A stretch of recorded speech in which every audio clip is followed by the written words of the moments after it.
బులెటిన్లో breaking news చూస్తున్నాం. తెలంగాణ నీటి ప్రయోజనాలకు కృష్ణా బోర్డు మరోసారి ద్రోహం చేసింది. ఇవాళ జరగాల్సిన సమావేశాన్ని అర్ధాంతరంగా రద్దు చేసింది.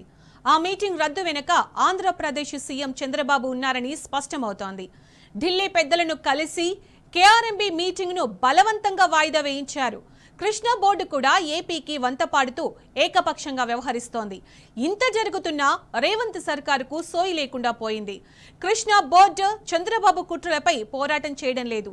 ఏపీ సర్కారు నీటిని అక్రమంగా తరలిస్తున్నా చేష్టలుడిగి చూస్తోంది. కృష్ణా బోర్డు పదే పదే మీటింగ్ వాయిదా వేస్తున్నా కాంగ్రెస్ ప్రభుత్వానికి చీమ కుట్టినట్టయినా లేకుండా పోయింది. ఏపీ జల దోపిడీ చేస్తోందని నిన్న బీఆర్ఎస్ నేత మాజీ మంత్రి హరీష్ రావు చెప్పడంతో ఆ వెంటనే మీటింగ్ ఏర్పాటు చేస్తామని బోర్డు ప్రకటన చేసింది. ఆ వెంటనే చంద్రబాబు రంగంలోకి దిగడం, వెంటనే బోర్డు సమావేశం వేయడం చకచకా జరిగిపోయాయి. రాజకీయ గురువు అయిన చంద్రబాబు యథేచ్ఛగా నీళ్లు దోచుకుంటున్నా సీఎం రేవంత్ రెడ్డికి ఏమాత్రం సోయి లేకుండా పోయింది.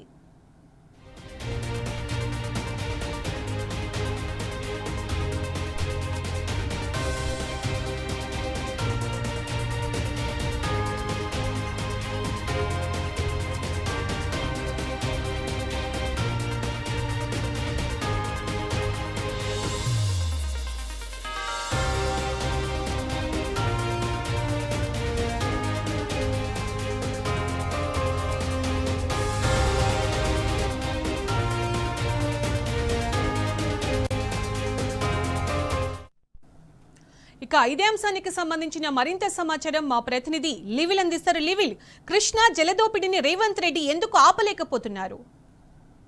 ఇవాళ ఏదైతే కృష్ణా నది యాజమాన్య బోర్డు అత్యవసర సమావేశం మరొకసారి సోమవారానికి వాయిదా వేసింది. ఏపీ ప్రభుత్వం ఒత్తిడి మేరకు ఆ కేఆర్ఎంబీ వాయిదా వేసింది. ఇప్పటికే జలదోపిడి ఏపీకి సంబంధించి ఏపీ ప్రభుత్వం కృష్ణా డెల్టాలో జలదోపిడి నేపథ్యంలో బీఆర్ఎస్ పార్టీ పోరాటం చేస్తుంది. గత 3-4 రోజులుగా కృష్ణా వాటర్ ను దోచుకెళ్తుంది ఏపీ ప్రభుత్వం. అయినా తెలంగాణ ప్రభుత్వానికి చీమ కుట్టినట్టు కూడా అనిపించట్లేదని చెప్పేసి కూడా బీఆర్ఎస్ మాజీ మంత్రి ఎమ్మెల్యే హరీష్ రావు సైతం దీనిపైన తీవ్ర స్థాయిలో ధ్వజమెత్తారు. నిన్న మరోసారి కూడా మీడియా సమావేశంలో కేంద్ర ప్రభుత్వం కావచ్చు, ఇటు ఏపీ ప్రభుత్వం ఇద్దరి మధ్య సయోధ్య ఉండడంతో ఇటు కృష్ణా బేసిన్ లో ఉన్న నీటిని అంతా కూడా తోడుకుపోతున్నారు, కృష్ణా నీటిని అంతా కూడా తరలించుకుపోతున్నారు. అక్రమంగా తెలంగాణకు ఇవ్వాల్సిన వాటా కంటే ఎక్కువ కూడా ఏపీ ప్రభుత్వమే దోసుకుందని చెప్పేసి కూడా నిన్న ప్రశ్నించిన నేపథ్యంలో అప్పటికప్పుడు రాష్ట్ర ప్రభుత్వంలో చలనం వచ్చింది. రాష్ట్ర ఇరిగేషన్ శాఖ మంత్రి ఉత్తమ్ కుమార్ రెడ్డి అడావిడిగా సమావేశం ఏర్పాటు చేశారు. రేపు కేఆర్ఎంబీ సమావేశం ఉంటుంది. అత్యవసర సమావేశానికి మేము చెప్పాము. అత్యవసర సమావేశంలో అన్ని చర్చించి తెలంగాణ నీటి ప్రయోజనాలను కాపాడతాం, కృష్ణా డెల్టాకు సంబంధించిన నీటి వాటా పైన పోరాటం చేస్తామని చెప్పేసి నిన్న ఏదైతే ఉత్తమ్ కుమార్ రెడ్డి చెప్పినా మాటలన్నీ కూడా ఉత్త డొల్లే అని మరొకసారి తెలిపోయింది. ఇవాళ ఏదైతే సమావేశానికి సంబంధించి మేము రాలేకపోతున్నాం, సోమవారానికి వాయిదా వేయండి అని చెప్పేసి ఏపీ ప్రభుత్వం కేఆర్ఎంబీకి చైర్మన్ కి లేఖ రాసింది. లేఖకు స్పందిస్తూ సోమవారానికి వాయిదా వేస్తున్నట్లు కూడా కొంతసేపటి క్రితమే సమాచారం అందుతుంది. అయితే ఈ కృష్ణా బేసిన్ లో ఉన్న వాటర్ అంతా కూడా ఇప్పటికే కావలసినంత దోసుకుపోయింది. అయినా కూడా రాష్ట్ర ప్రభుత్వం గత కొద్ది రోజులుగా ఎలాంటి చర్యలు చేపట్టట్లేదని చెప్పేసి కూడా ఇప్పటికే దానిపైన అనేక ఇలా పదే పదే వాయిదా పడుతూనే వస్తుంది, చాలా నష్టం జరుగుతూనే ఉంది. అయినా కూడా ఎందుకు రేవంత్ సర్కార్ గానీ రేవంత్ గానీ ఎందుకు స్పందించట్లేదు? ఏపీ ముఖ్యమంత్రి ఉన్న చంద్రబాబు ఇక్కడున్న ముఖ్యమంత్రి రేవంత్ రెడ్డికి గురువు కావడం వల్లనే ఇదంతా కూడా జరుగుతుందని చెప్పేసి కూడా కృష్ణా బేసిన్ లో ఉన్న రైతాంగం కావచ్చు, నీటి రంగ నిపుణులు కూడా వాపోతున్నారు. అంతేకాకుండా నిన్న చంద్రబాబు ఢిల్లీలోని కేంద్ర పెద్దలను బీజేపీ పెద్దలను కలవడంతో వాళ్ళ వాయిదా చేసినట్లు కూడా ఒక అనుమానం వ్యక్తం చేస్తున్నారు. అంతేకాకుండా ఏపీ రాష్ట్రానికి వంట పాడుతూ తెలంగాణ సమస్యలను ఎలక్షన్ చేస్తూ కృష్ణా బోర్డు చేసిన ఏదైతే ఉందో ఇదంతా కూడా ఒక కుట్రగానే అభివర్ణిస్తున్నారు. ఇప్పటికే ఏపీకి సంబంధించిన బనకచెర్లకు సంబంధించి గోదావరి లింక్ కావచ్చు, ఇటు రాయలసీమ లిఫ్ట్ ఇరిగేషన్ సంబంధించిన అనేక విషయాల్లో కూడా ఏపీ ప్రభుత్వానికి కేంద్ర ప్రభుత్వం మంటపాడుతుంది. ఈ నేపథ్యంలోనే కృష్ణా బోర్డుకు సంబంధించి జలదోపిడిని అడ్డుకోవడంలో చూడనట్టు వ్యవహరిస్తుంది కేంద్ర ప్రభుత్వం అనేది కూడా ఒకటి ఉంది. అంతేకాకుండా చంద్రబాబుకు సంబంధించిన విషయంలో కూడా ఇక్కడ కాంగ్రెస్ ప్రభుత్వం ఏమాత్రం కూడా చొరవ చూపట్లేదు. చంద్రబాబు నీటిని తోడుకుపోతున్నా, దొంగిలించుకుపోతున్నా కనీసం కూడా నిలువరించలేకపోతుంది ఈ తెలంగాణ ప్రభుత్వం అనడానికి ఇంతకు మించిన నిదర్శనం లేదు. ఇవాళ కృష్ణా డెల్టాలో ఉన్న పంట పొలాలు ఎండిపోతున్నా, బీళ్లుగా మారిన కనీసం కూడా తెలంగాణ ప్రభుత్వం పట్టించుకున్న పాపాన పోతలేదు.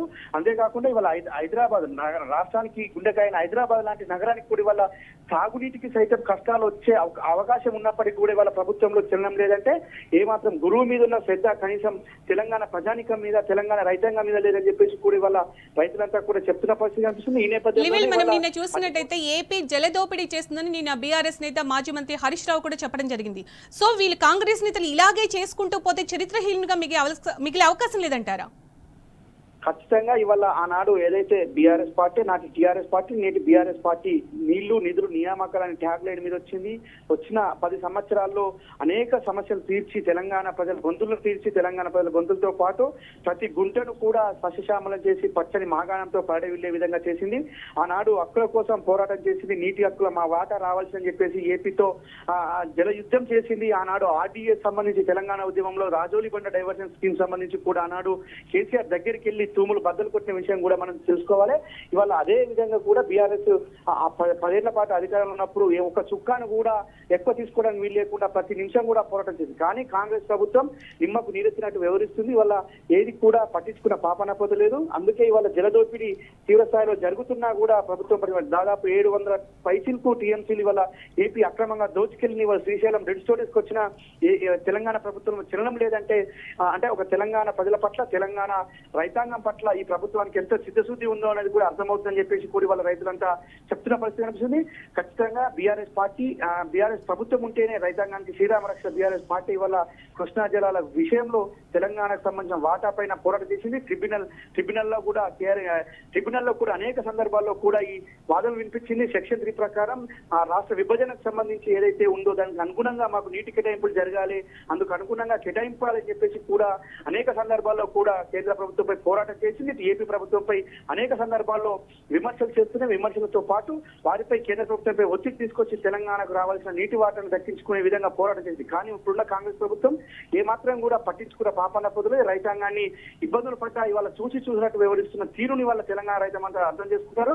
ఇలా కృష్ణా బేసిన్ లో ఉన్న తెలంగాణ రైతాంగం పొలాలు వల్ల మరొకసారి ఎడారిగా మారే అవకాశం ఉంది. హైదరాబాద్ సాగునీటి అవసరాలకు లేక గొంతులేటిపోయే పరిస్థితి ఖచ్చితంగా రానుంది. అయినప్పటికీ కూడా ఇవాళ ఏపీ ప్రభుత్వం ఒత్తిడికి తలకి వాళ్ళ కేఆర్ఎంబీ కేంద్ర ప్రభుత్వంతో చేసుకున్న ఏదైతే నిన్న లాబింగ్ ఉందో దాని ప్రకారం ఇవాళ మరొకసారి కేఆర్ఎంబీ అత్యవసర సమావేశాన్ని వాయిదా వేసుకున్నట్టే ఇలా ప్రభుత్వం అసమర్థత ఏందో మరొకసారి అర్థమైంది. Sunitha. Right level. Thank you.